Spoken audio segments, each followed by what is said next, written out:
Labas. Čia turiu tokį gigantišką veidrodį, kuris kiekvieną rytą man rodo, kaip aš atrodau, bet norėčiau, kad jisai dar skleistų ir kokią nors informaciją, kuri man bus reikalinga tai ir kitai dienai. Tai šiandien norėčiau užrašyti ant jo, kaip turėtų atrodyti lengvas šeštadienis.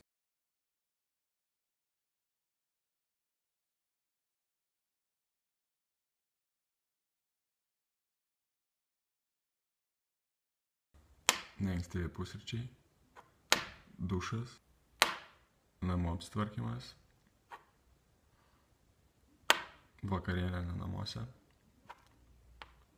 susitikimas su kuo nors. Po to tiktų filmas arba lengvas čilas su draugais.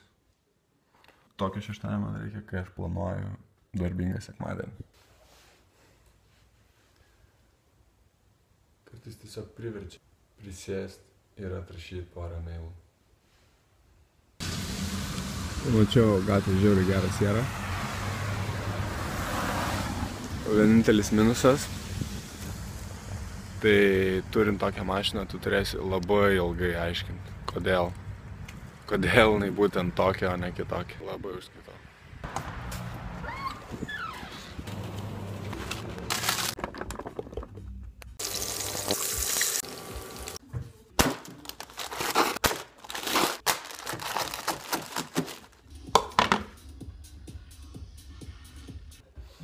Dabar yra 4:30 ir aš esu tik tai ties pusryčiais. Laikas labai greit bėga, arba žiauriai lėtas. Vakar buvau sutikęs Brigitą ir man prasitarė, kad šiandien studijoje InBeat vyksta popingo ar tai lopingo betlas. Ar galiu varyti aš kartu, to ir paklausiu.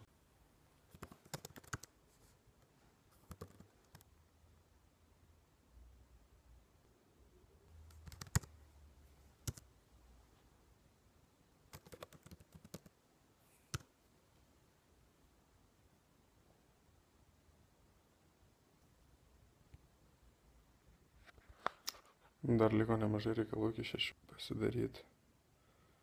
Ai, beje, va, turiu tokią naują fainą kepurę, kurią gavau iš Peter's Dog Cycles. Brandas kilęs iš Petrašiūnų, iš mano rajono. Aišku, man teko ją žiauriai paupgreidinti. Tai yra biškį sulenkt taip, kaip man patinka. Tai yra užbaigti jos dizainą. Ir padraskyt snapą normaliai. Tai va, žiauriai geras daiktas. Tai ką, 6:30 susitinku su Brigita prie fontano ir eisim į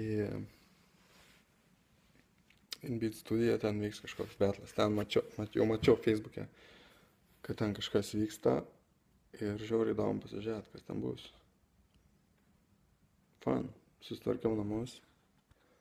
Dabar jie yra švarus, gražus, gal kažkada ateis čia svečių. Tai aš jau pasiruošęs eit, bet...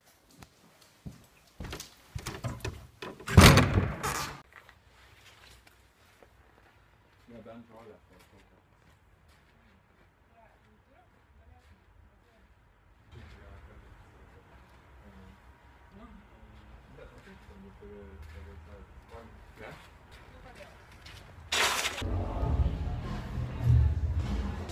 Can't wait to see what's going on there.